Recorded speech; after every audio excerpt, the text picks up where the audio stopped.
pessoal, meu nome é Elis Regina, para quem não me conhece, e hoje eu queria falar um pouquinho sobre pensamento intrusivo, ou ruminação de pensamento, que é a mesma coisa, tá? Hoje de manhã chegou no consultório uma paciente e falou assim: Elis, eu acho que eu estou com toque. Eu falei: por quê? Porque eu li na internet, né, no Google, que é um sintoma clássico do toque, a ruminação de pensamento. Aí eu falei: opa, calma, peraí, não é bem assim. Então vamos lá. Primeiro, o que é essa ruminação de pensamento, né? Ou pensamento intrusivo? É uma ideia que ele vem abruptamente, entra na sua mente e você fica ali ruminando, processando aquela ideia o tempo inteiro, remoendo aquele assunto, tá? E ele vem de repente como se fosse uma bola. Eu faço essa comparação, né?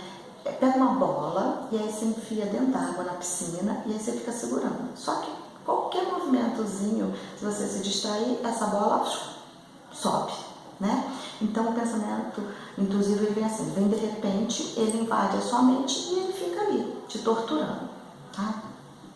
Só que esse sintoma, ele pode aparecer em várias patologias, não só no TOC, no transtorno obsessivo compulsivo.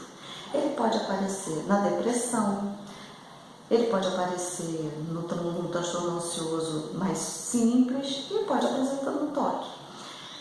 Na depressão ele vem com forma de depreciação, tá? Ele vem assim: poxa, eu não sirvo pra nada, eu não faço isso direito, ninguém gosta de mim. Ele é um sentimento de desvalorização. No transtorno ansioso, ele vem em forma mais de coisa do futuro, tipo, eu tenho que fazer isso, como é que vai ser meu dia amanhã, como é que vai ser minha vida no futuro, né? É diferente. Já no TOC, né, ele aparece de uma forma mais ritualística, né? Como é que funciona isso? A pessoa tem que lavar as mãos toda hora, ele vai lá e vê se o botijão de gás está fechado, se a porta está trancada. Então ele comete ritos, né, e fica aquilo na mente dele o tempo inteiro. Será que eu fechei a porta? Vou lá ver de novo, tá? Então são sintomas de ruminação, mas em cada patologia ele aparece de uma forma diferente, tá bom?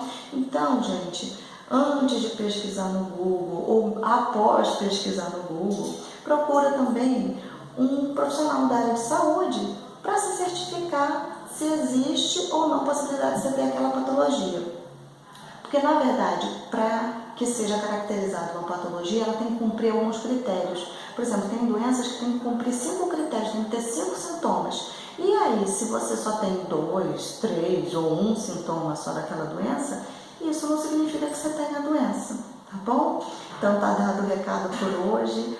Um bom dia para vocês e muito obrigada pela atenção. Tchau!